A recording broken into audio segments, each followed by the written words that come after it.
Hello, everybody out there in MRFF land, all of our supporters. And I know there's lurkers out there that don't like us very much. So a typical day for us results in lots of threats for what it is that we do, for trying to separate church and state in the U.S. military. Last night after midnight, got a couple of voicemails from some little maniac, tin-plated god in the Dallas-Fort Worth area. You'll be able to hear those messages. Threatening to follow me after I'm dead, to make sure that, I guess, wreaths are placed on my grave, and daring MRFF to try to stop the private placement of wreaths at a particular cemetery in the Dallas-Fort Worth, I think the Fort Worth area, where Lee Harvey Oswald was buried.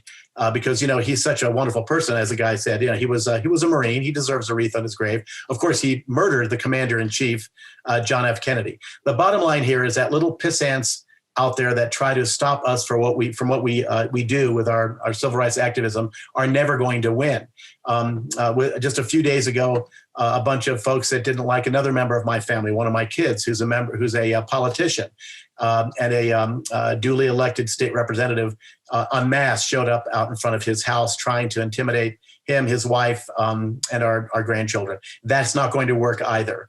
And the bottom line continues to be that we're going to do what's right in accordance with the Constitution, not in accordance with the Quran or the Torah or some book of atheism, or certainly the Christian Bible or the Book of Mormon. We're going to follow the book of the Constitution, and that's what we're going to do. So you can continue all these little threats, and I just want to make sure that the people that do these things understand that they have a nugatory, meaning zero effect on what we do. And if anything, all they do is spur us on with greater energy to fight for the separation of church and state, as we do in the 17 intelligence agencies, the Veterans Administration, and certainly the Air Force, Marine Corps, Army, Navy, and Space Force, and the Coast Guard. And we will never stop doing that. So I hate to disappoint you haters out there, but we're not going to stop. Thank you guys for supporting us, and we're going to keep fighting.